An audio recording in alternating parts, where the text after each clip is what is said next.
soldados.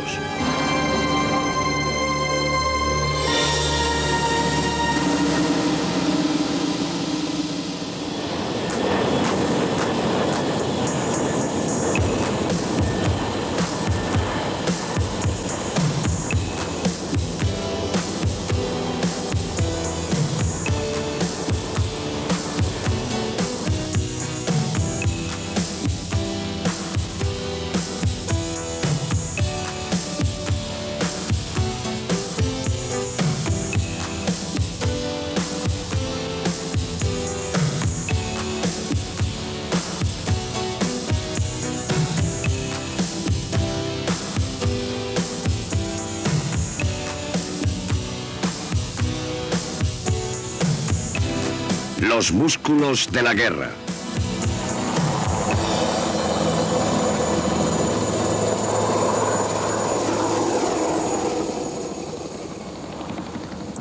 La batalla es el momento más crucial de la guerra, y su resultado, bueno o malo, será decidido por el valor de los soldados y la habilidad de sus jefes.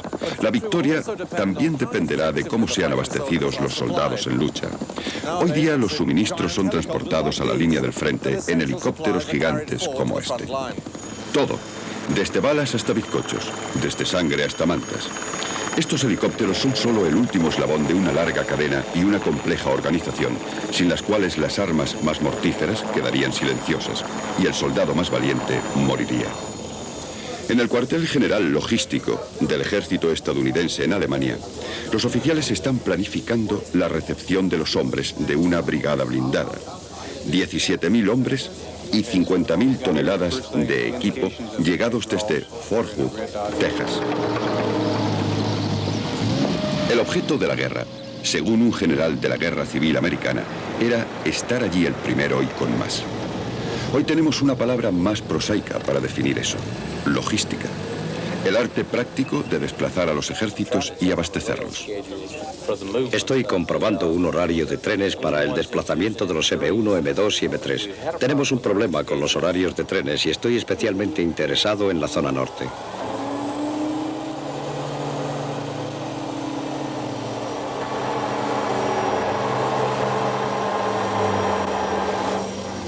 Para un ejército moderno es un trabajo enorme, como mover una pequeña ciudad con todos sus servicios. Todo, desde almacenes y talleres hasta sanatorios, cines y tiendas. Por tierra, mar y aire se reúne el vasto y mortífero inventario de un ejército del siglo XX. Este es el horario. La atención al detalle es vital para hacer que todas las piezas del complejo rompecabezas guerrero encajen en el tiempo y lugares justos.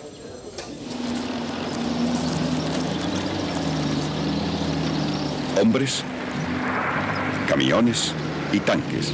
América flexiona sus músculos de la guerra.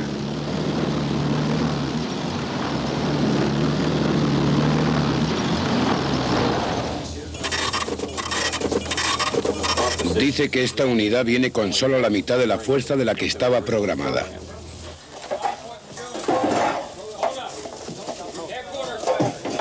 Ponla solo allí después de que yo te lo diga. Ahora solo tienes que descargar mi camión.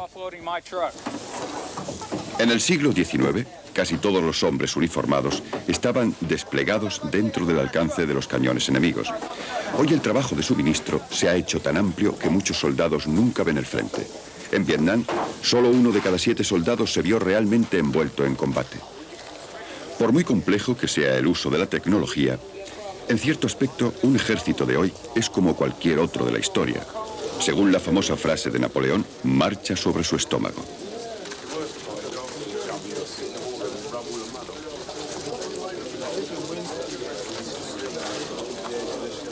Los soldados, para mantener una fuerza de combate efectiva, necesitan 3.000 calorías al día, aunque les sean servidas con un sabor que pocas madres reconocerían como tal.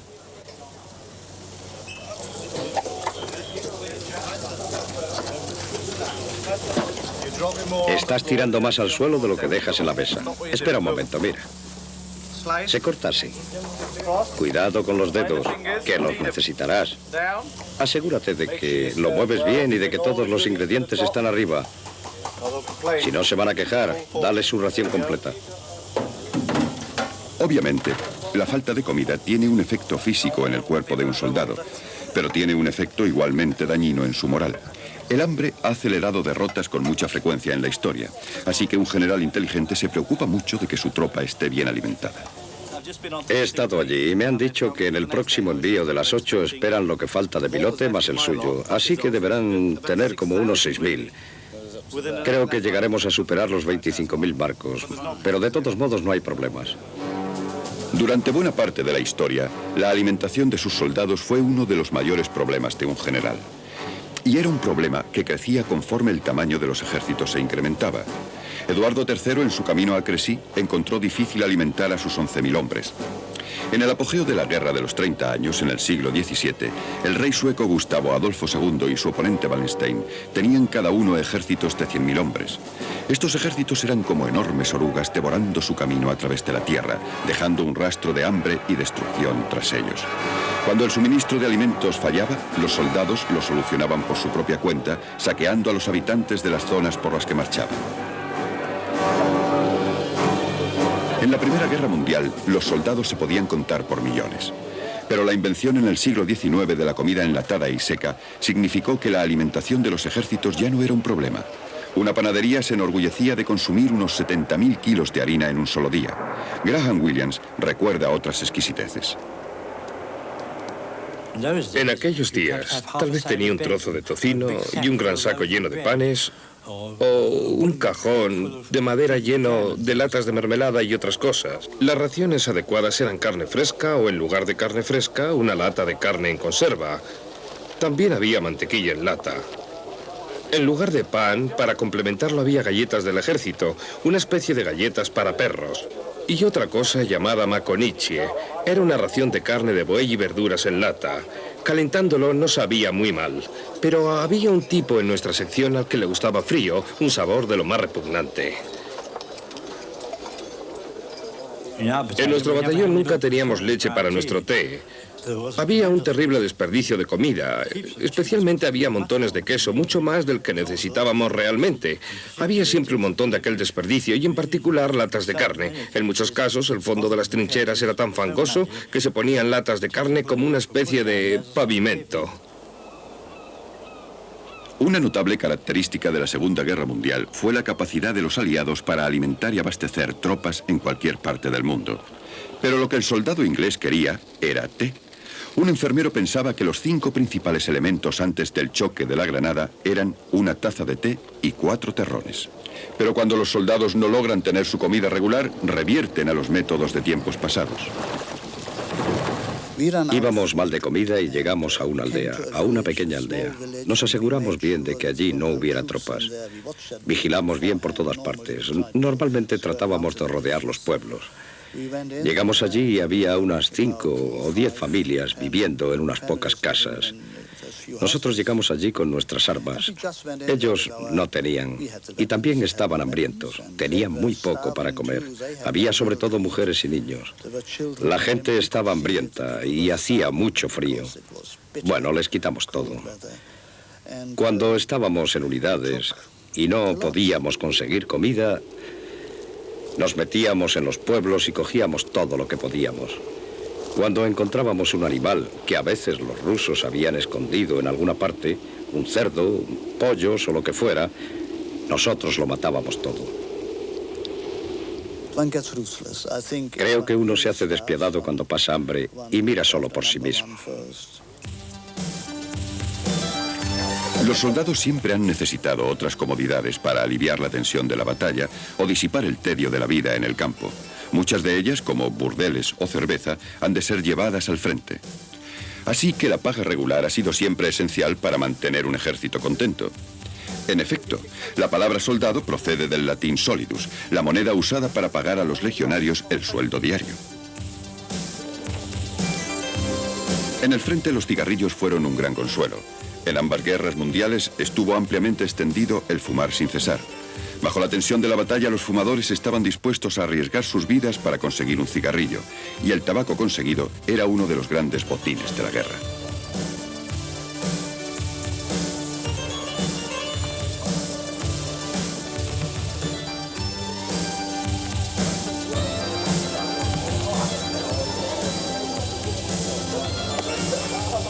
Una buena moral depende de unos buenos suministros. El ejército de los Estados Unidos se ha enorgullecido de su capacidad de cuidar a sus soldados donde quiera que estén. En Vietnam, las posiciones avanzadas eran abastecidas por helicóptero, regalos de casa, correo e incluso periódicos. Claro está que había veces en que la abundancia y variedad del abastecimiento eran casi una molestia. La lluvia era tan frecuente que los helicópteros, si trataban de aterrizar, se hundirían en el barro, por tanto, no podían hacerlo.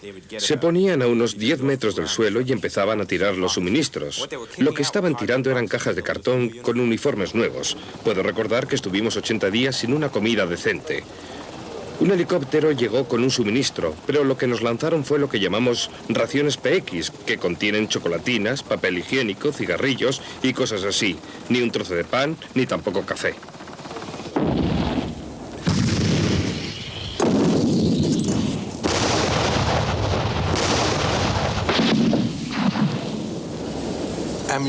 La munición siempre ha sido una exigencia vital para un ejército en lucha. Pero para los primeros ejércitos, el suministro de municiones era un problema menor que el de los alimentos. Un cañón como este, de 1640, raramente disparaba más de 4 o 5 veces por día, usando a lo sumo 100 balas en una campaña. Un ejército de este periodo llevaría con él todo su suministro para toda la campaña. Este cañón napoleónico usaba más munición, pero aún así no disparaba más de 300 veces en una campaña. Es solo al llegar a los cañones del siglo XX cuando cambia el cuadro y también otras cosas. Este es un cañón inglés de campaña, un modelo utilizado en la Primera Guerra Mundial. Durante el primer bombardeo de la batalla del Somme en 1916, la artillería inglesa disparó entre 1 y 3/4 de millón de proyectiles, y cada uno de los cañones empezó este bombardeo con 1000 cargas en su posición.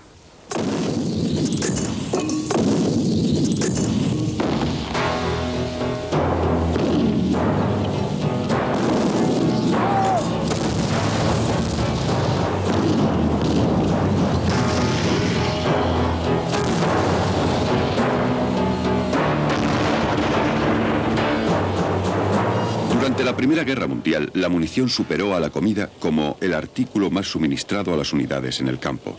En 1916, una división en el frente requería 20 vagones de comida al día, pero 30 de municiones.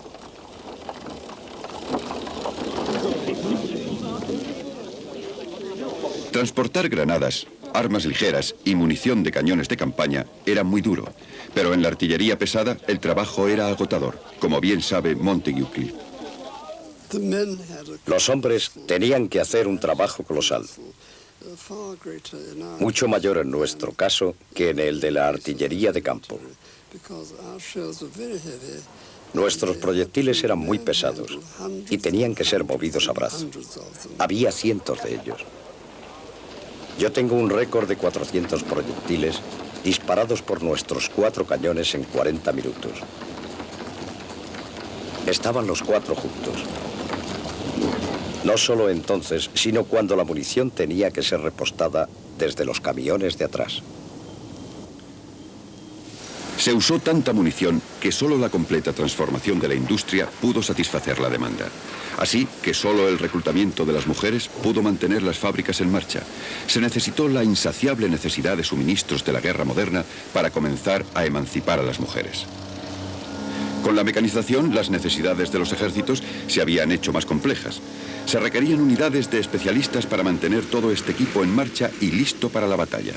Una creciente proporción de soldados no eran combatientes en el viejo sentido del término. En vez de eso, eran servidores de la maquinaria en la época de la guerra industrializada.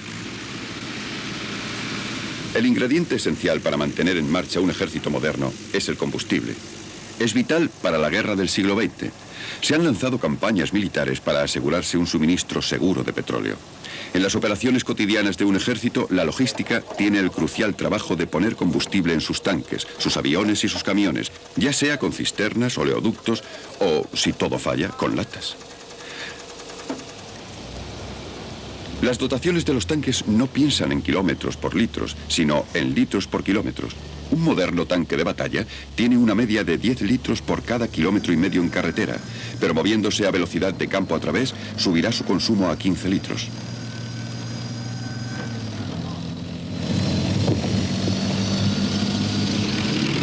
En agosto de 1944, el tercer ejército americano encontró la tiranía de la logística más dañina que la resistencia enemiga, cuando intentó perseguir a los alemanes a través del río Mosa. El general George Patton creía que esta falta de gasolina le impidió acortar la guerra. Hizo una observación clásica. Mis hombres pueden comerse sus cinturones, pero mis tanques han de tener combustible. En el desierto occidental, el combustible regulaba el ritmo de la guerra. En 1941 las penalidades de los ingleses se vieron empeoradas por una pieza esencial del equipo, la lata de petróleo de 20 litros. Descrita como endeble y mal construida, el general Auchinleck creía que fue la causa de la pérdida de 1/3 de sus suministros de petróleo. Calculando los tanques destruidos, escribió el general Desmond Young, el número de hombres que fueron muertos o llevados a cautividad a causa de la falta de petróleo y los barcos y marinos mercantes perdidos al transportarlo, se hace imposible olvidar cuántos millones de litros se fueron a la arena. Los alemanes tenían una lata mucho más sólida. Los aliados la copiaron y su apodo se ha convertido en parte del idioma inglés. Jerrycan, la lata del Jerry.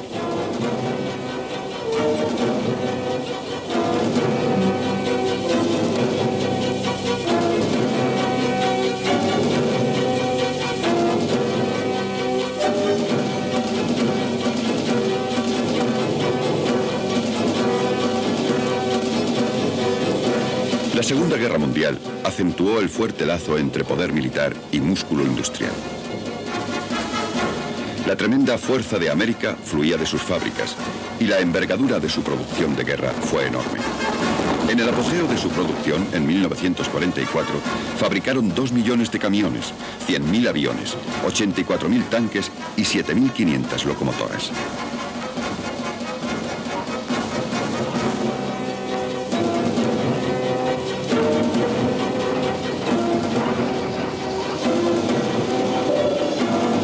Hasta los rusos, que tuvieron que trasladar cientos de fábricas a los Urales por motivo de seguridad, lograron en 1942 construir cerca de 25.000 tanques. Algunas de aquellas fábricas hacían un T-34 en solo 30 horas. Para Alemania su causa estaba perdida. En el mejor de los casos solo podían producir 19.000 tanques al año. Bueno, tenemos 26 barcos, 4.300 pasajeros, 1.800 vehículos y 800 remolques que llegarán a lo largo de las próximas 24 horas.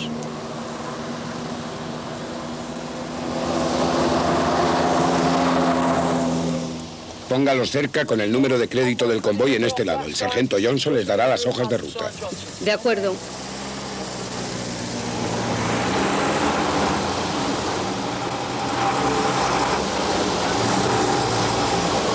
Abastecer un ejército, y especialmente uno moderno, con sus exigencias, es una tarea enorme.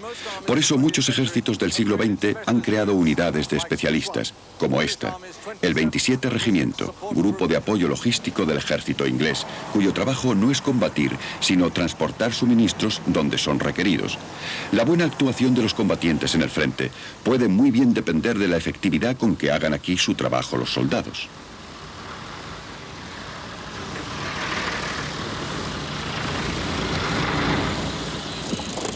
Durante siglos, los ejércitos tuvieron que confiar en el carro para transportar los suministros. Era lento y engorroso, y en los atroces caminos de la época significaba que rara vez podían viajar más de 15 kilómetros al día. El tamaño del tren de bagajes creció rápidamente.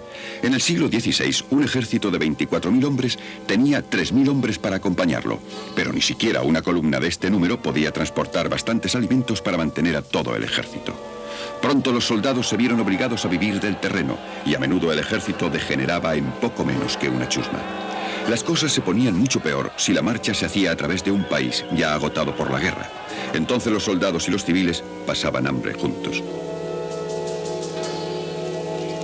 La conducción de una campaña estaba gobernada por los problemas de transportar suministros y el general victorioso era el que los dominaba. En la campaña de Austerlitz, en 1805, Napoleón llevó más de 200.000 hombres y cerca de 400 cañones a través de Europa, desde la costa del Canal hasta lo que es ahora Checoslovaquia. Sus regimientos se desplazaban dispersos para no agotar el país y sus unidades de transporte iban y venían llevando alimentos y munición en la retaguardia del ejército. Este dominio de la logística fue un factor en su victoria. En 1813, Wellington condujo a su ejército contra los franceses en España, donde se decía que un ejército pequeño podía ser derrotado y uno grande se moriría de hambre. Una agricultura pobre y un terreno desolado significaban que el ejército de Wellington no podría vivir de la tierra. Pero al asegurarse el acceso a los puertos próximos, podía importar todos los suministros que necesitaba para echar a los franceses de la península. Incluso en este siglo los caballos y las mulas han seguido siendo esenciales. En la Primera Guerra Mundial los ejércitos no habrían sobrevivido sin ellos, y lo mismo que se llevó miles de hombres jóvenes hacia el ejército, también vació los establos de Europa. Solo el ejército alemán necesitó 84.000 caballos. Los alemanes hicieron un amplio uso de los caballos, incluso en la Segunda Guerra Mundial. Sus divisiones de infantería reposaban como hicieron durante siglos en carretas tiradas por caballos, porque sus divisiones, Panzer, monopolizaban todo su transporte motorizado. Lo que impresionó a muchos soldados aliados en Normandía no fue la visión de alemanes muertos, sino esto.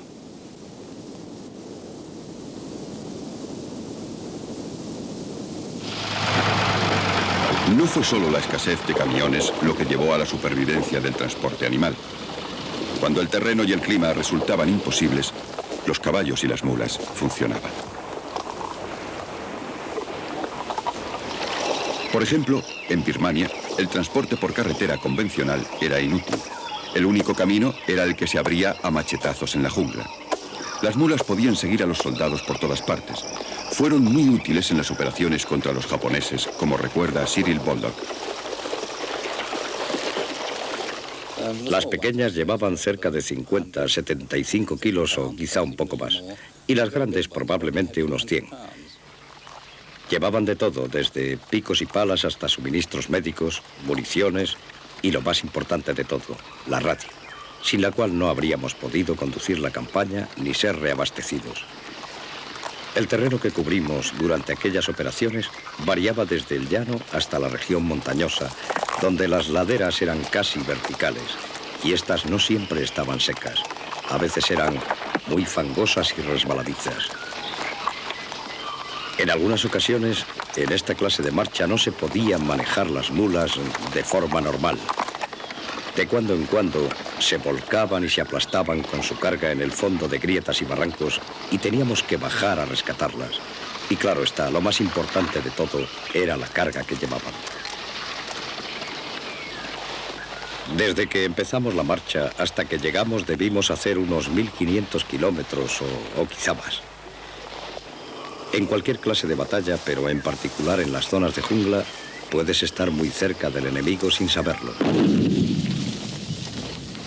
Y claro está que una de las cosas esenciales era el máximo silencio que fuera posible.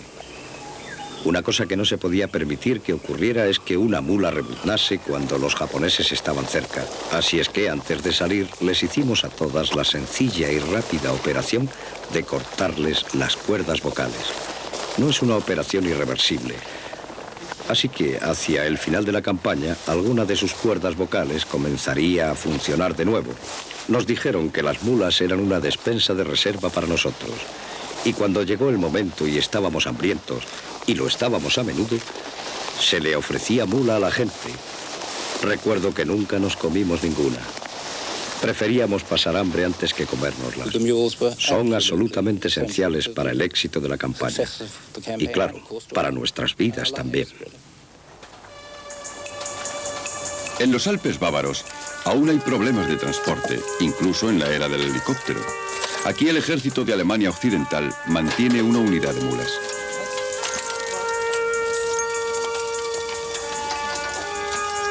Estas mulas, en una extraña fusión de lo antiguo y lo moderno, llevan misiles antitanque Milán. Es una forma de transporte en la que se puede confiar en todas las estaciones.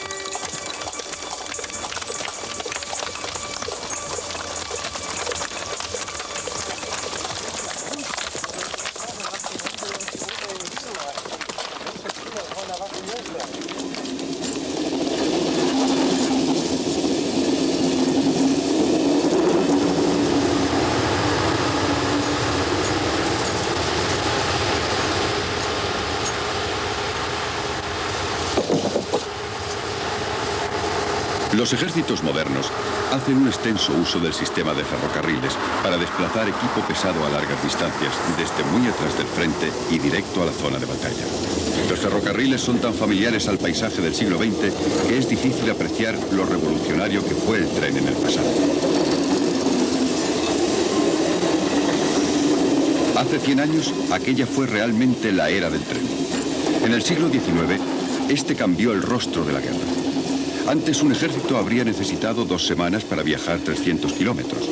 Pero en 1846 los rusos habían transportado 14.500 hombres a esa misma. En 1866 y 1870 el uso de los ferrocarriles por Prusia le permitió concentrar sus ejércitos con tal velocidad y eficacia sin precedentes que aplastó a Austria y Francia. El ferrocarril ya jugó una parte crucial en la Guerra de Secesión americana. Los confederados tenían mejores generales y tácticas superiores, pero fueron repetidamente frustrados por la capacidad del norte para desplazar vastos números de tropas de la Unión y suministros rápidamente por tren.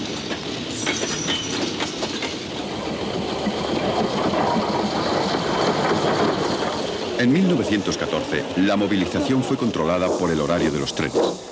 Los alemanes eran expertos en el uso militar del ferrocarril y en el apogeo de su movilización salía un tren desde Colonia cada minuto.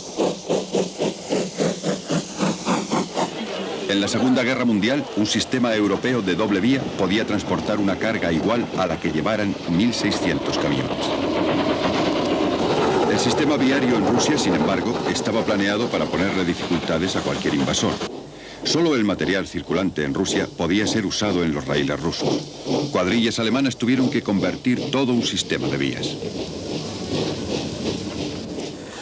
Las vías férreas en Rusia tenían un ancho mayor y tan pronto como ocupábamos una línea de ferrocarril, las tropas ferroviarias golpeaban los raíles hasta hacerlos como los alemanes.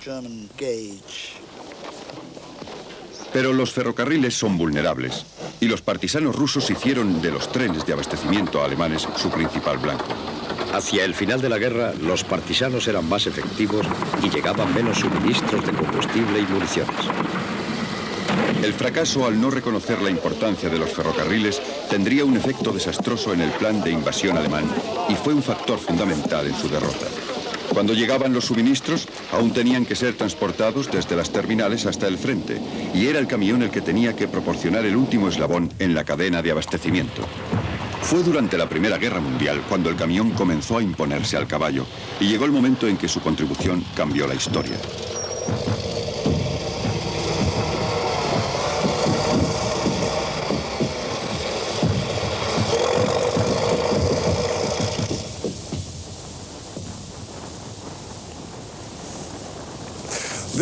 Esto es el noroeste de Francia, y esto se parece a cualquier otro tramo de una carretera provincial francesa, pero el mojón de piedra indica que debe tener algo más.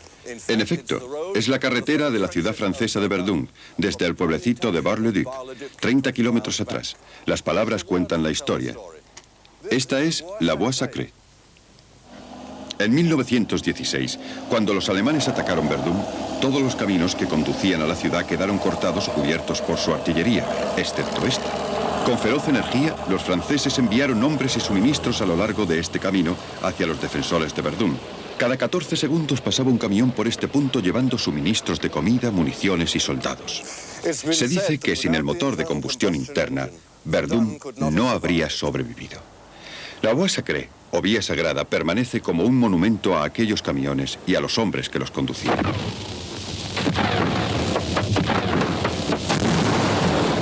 La ciudad rusa de Leningrado también debió su salvación al transporte motorizado. En 1941 fue sitiada por los alemanes y faltó la comida cuando llegó el invierno. El enorme lago Ladoga, tras Leningrado, se heló y los rusos construyeron una carretera sobre el hielo.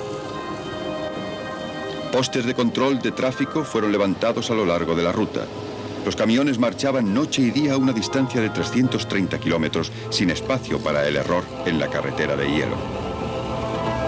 Una rebanada de pan era la ración diaria para el pueblo de Stalingrado. Durante el asedio perecieron alrededor de 800.000. Cuando los camiones rusos se desplazaron a través de la carretera de hielo, la Luftwaffe trató de obstruir el sustento de Leningrado.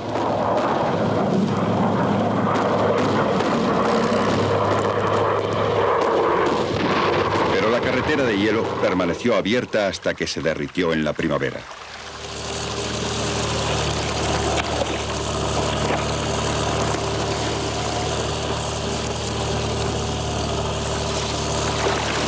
Leningrado fue al fin liberada en 1944, pero fue la carretera de hielo de aquel invierno lo que la salvó. El transporte motorizado de hoy parece tener un papel menos dramático que el jugado en la Voie Sacrée o la carretera de hielo.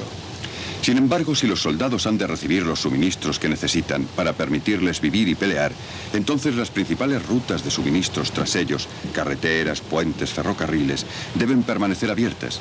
Sin este cordón umbilical de suministros, las esperanzas de victoria de un ejército son bastante limitadas.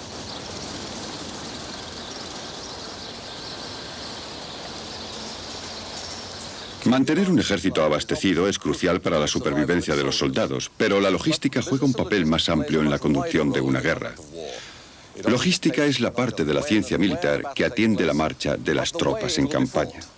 130 años separan dos fuerzas especiales que envió fuera a Inglaterra, una a Crimea, la otra a las Islas Malvinas. Tenían una cosa en común.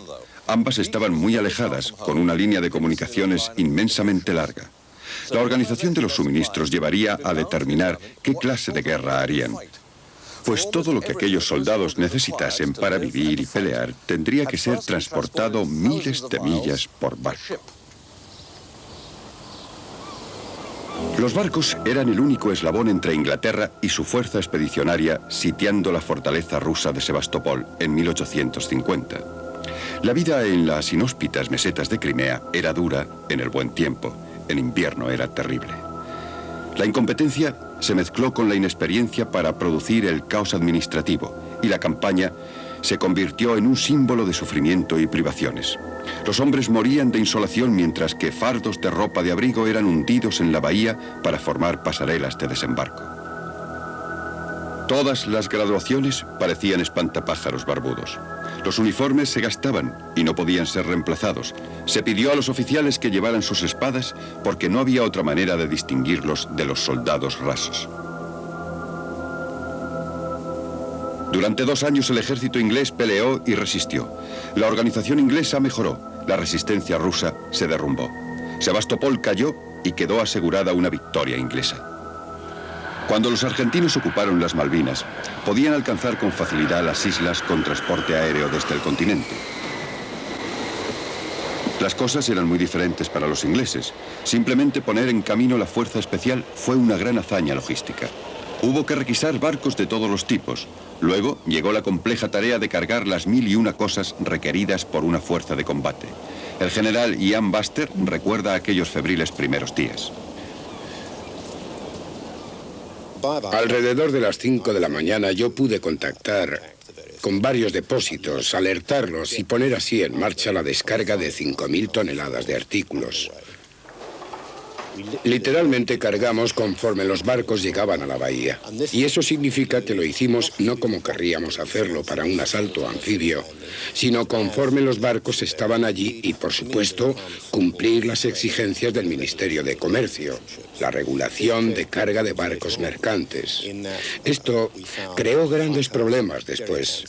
Descubrimos, por ejemplo, que 5.000 latas de gasolina que creíamos que estaban llenas de combustible llegaron totalmente vacías, porque el Ministerio de Comercio se negó a permitir que fueran embarcadas conteniendo combustible.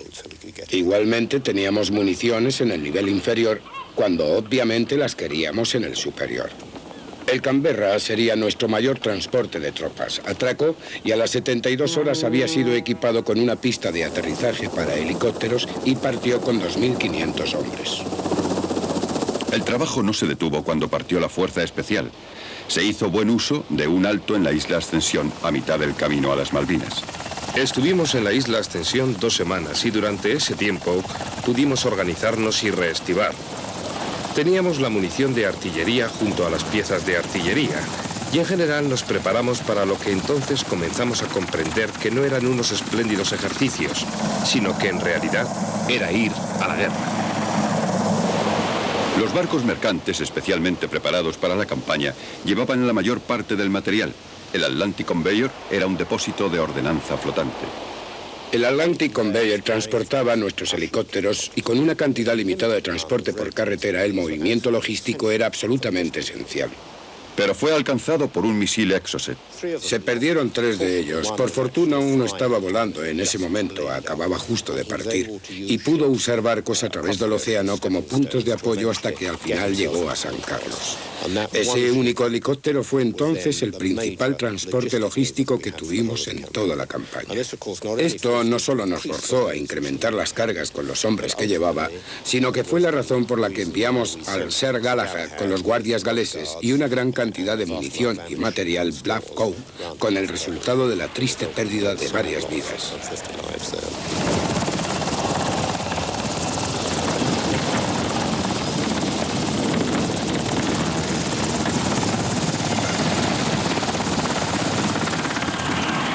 Sorprendentemente no atacaron los coloreados ferries ingleses situados aquí en San Carlos, ni al Canberra, como una gran ballena blanca, el blanco principal que llevaba a nuestros hombres y nuestros suministros. En su lugar eligieron con mucho valor atacar la Real Escolta Naval, los barcos artilleros, y en efecto hundieron y dañaron a 2 de ellos. Si los argentinos dirigen sus ataques a nuestros barcos almacén a 8.000 millas de casa y perdemos uno de aquellos barcos, entonces habríamos tenido un gran problema. Cuando los de logística tienen grandes problemas, los soldados sufren, y si el terreno y el clima conspiran contra ellos, mueren. En 1812, 250.000 soldados de Napoleón perecieron helados y hambrientos entre las nieves de la Rusia occidental durante la retirada de Moscú. Había calculado mal, fatalmente mal, el invierno ruso. El mismo terreno no fue más amable con los alemanes 130 años después. El soldado de los ejércitos invasores descubre a su costa que no ha sido equipado adecuadamente para los rigores del invierno ruso. Incluso nuestra unidad, que había llegado de Francia, no tenía una buena ropa de invierno. Recuerdo que en el primer invierno yo tenía uniforme de verano, y entonces la temperatura debió bajar a 50 grados bajo cero. Hacía mucho frío. Teníamos que pagar el precio por no estar preparados para el invierno ruso. Pasé 3 de aquellos inviernos en Rusia y es una experiencia terrible. Estábamos viviendo en un clima muy duro. Nos dijeron que cuando tienes mucho frío y de pronto sientes calor y no hay motivo para sentirlo, es un momento peligroso. Yo tenía un amigo que salió a hacer sus necesidades. Eso era por la tarde. Y a la mañana siguiente alguien dijo, ¿dónde está Helmut? Ese era su nombre, aunque realmente el nombre no importa. Entonces salimos y buscamos a Helmut, y Helmut estaba aún agachado, con los pantalones caídos, en cuclillas en la nieve. Tenía una expresión muy feliz en su cara. Yo vi a varios que murieron de frío y todos tenían una expresión muy agradable, porque sentir frío es muy malo, y de pronto te sientes agradablemente caliente. Es la muerte que se arrastra hacia ti.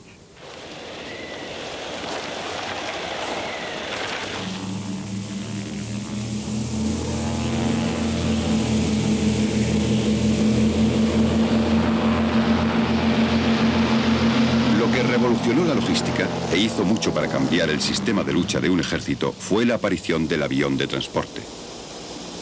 Este es probablemente el avión militar más famoso de todos, el Dakota.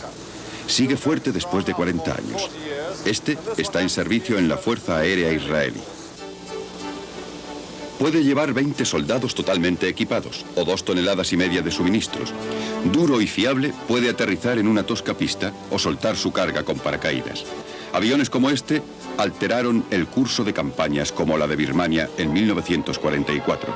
El comandante en jefe, Lord Mountbatten, dijo a sus hombres que confiaran en el suministro aéreo. Cuando los japos intenten su viejo truco de ir tras vosotros y cortar las líneas de comunicación, estad tranquilos. Desde ahora no habrá más retiradas.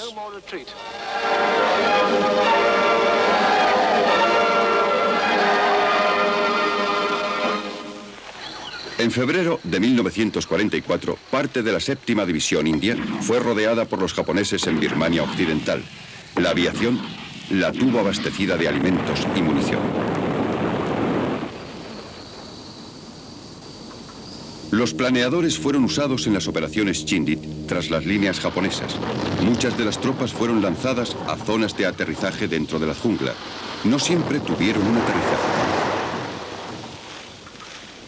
Cuando el 14 pasó a la ofensiva en 1944, los soldados eran abastecidos con los mismos lanzamientos a bajo nivel que antes hicieron posibles sus batallas defensivas. El capitán de escuadrilla, Derek Grucock, vio la campaña desde el punto de vista del piloto.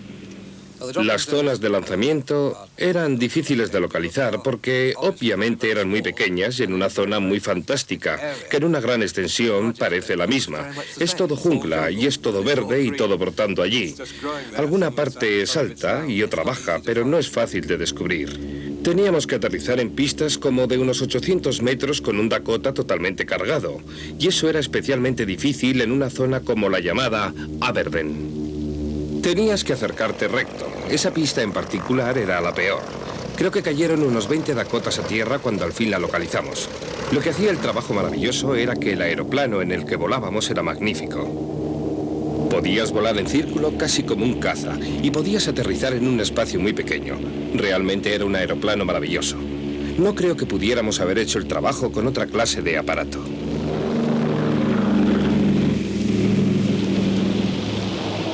Pero el suministro aéreo tiene sus limitaciones. En 1954 los franceses se aferraban desesperadamente a una posición clave en Dien Bien Phu, en Vietnam.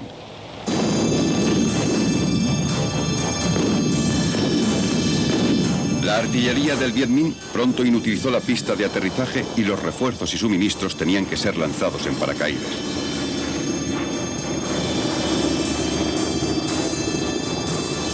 Los helicópteros podrían haber ayudado, pero los franceses tenían muy pocos.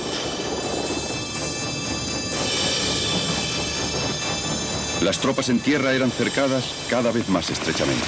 Y cuando se pidió apoyo aéreo para el ataque por tierra, los artilleros antiaéreos del Viet Minh se cobraron muchas víctimas.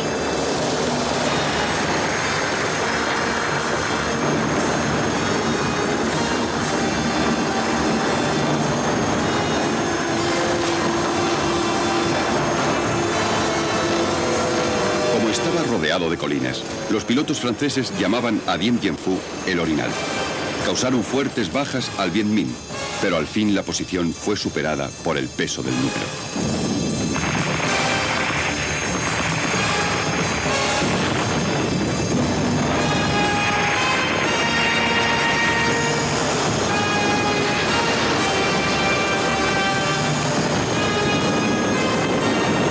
Los franceses pagaron un alto precio por su pérdida de apoyo aéreo.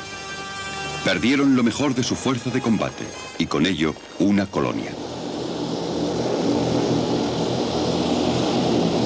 Los Estados Unidos gozaban en Vietnam de una superioridad logística sin igual en la historia de la guerra. A principios de 1968, la base de infantería de marina de combate en Quê San era abastecida solo por aire. Entre el 21 de enero y el 8 de abril, hubo cerca de 1000 aterrizajes o lanzamientos, entregando más de 12.000 toneladas de suministros a la guarnición. Jim Hebron era un miembro de ella. Cada día llegaba un avión de carga. Era la línea que nos traía los suministros. Las judías, las balas y las vendas que necesitábamos para sobrevivir durante aquel periodo de tiempo. Se convirtió en un infierno, porque estaban bombardeando la pista de aterrizaje tan duramente que lanzaban los morteros al paso de los aviones y alcanzaron buen número de ellos. Por un periodo de tiempo, la pista quedó cortada y no sabíamos si tendríamos suficiente material para batirnos en retirada. Quê San estaba bajo constante fuego de bombas y morteros. Los hombres podían ponerse a cubierto en sus trincheras y búnkers, pero los aviones en la pista eran blancos fijos.